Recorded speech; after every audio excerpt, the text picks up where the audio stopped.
شروع اللہ کا نام لے کر جو بڑا مہربان نہایت رحم والا ہے۔ ایک حبشی مرد یا حبشی عورت مسجد نبوی میں جھاڑو دیا کرتی تھی۔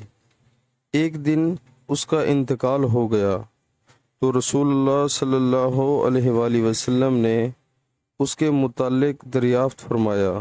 لوگوں نے بتایا کہ وہ تو انتقال کر گئی۔ آپ صلی اللہ علیہ وآلہ وسلم نے اس پر فرمایا کہ تم نے مجھے کیوں نہ بتایا؟